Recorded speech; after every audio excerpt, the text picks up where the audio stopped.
When the long-delayed sequel to Tom Cruise's Top Gun is released later this year, fans might notice something different about Maverick's iconic jacket. Instead of the Taiwanese and Japanese flags on its back, they've been replaced with similar symbols. Why? Because Hollywood doesn't want to upset China and its 1.4 billion consumers.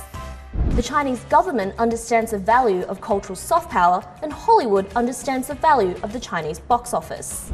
In 2010, the Chinese box office was worth almost 1.5 billion US dollars, and before the pandemic hit, it reached a high of 9.2 billion US dollars. It is now the biggest movie box office in the world.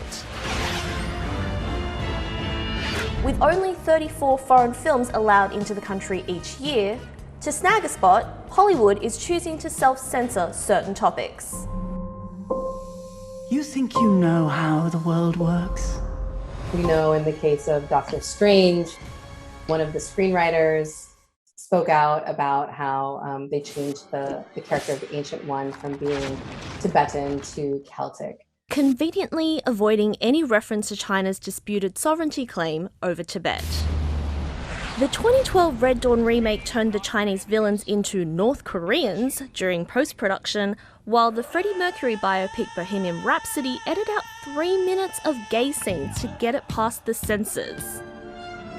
Even actors are being blacklisted, like Richard Gere, who is well known for his activism for Tibetan independence. Very talented Chinese directors that one was in tears with me, having to call me up and say that he couldn't work with me, that his career would be over and his family could not travel.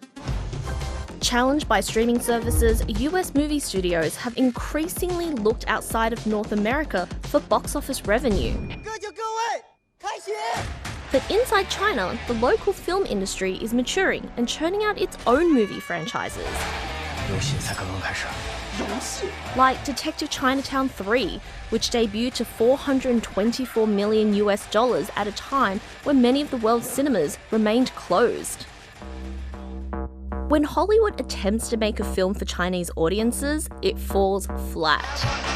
Crazy Rich Asians, The Farewell, and Mulan have performed abysmally in China. And I think what we see with films like The Farewell bombing in China is that there are very different cultural experiences, and that's reflected in the fact that they didn't resonate with mainland Chinese audiences.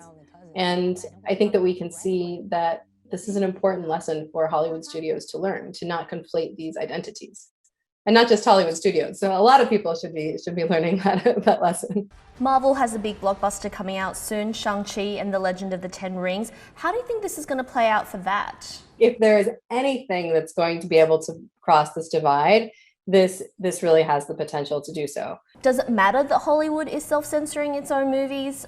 Does it not undermine its own credibility as these, honest storytellers or champions of creative freedom? As someone who used to live in LA, I will say that I don't think Hollywood has ever put itself up as a model of honesty. So I think I can, however, the creative freedom issue I think is a really serious one. And I think that there is a really significant tension in the spoken commitment to creativity and what we're seeing on an economic level. It may not seem like changing Tom Cruise's jacket in Top Gun is a big deal, but it's just one piece of a much bigger puzzle.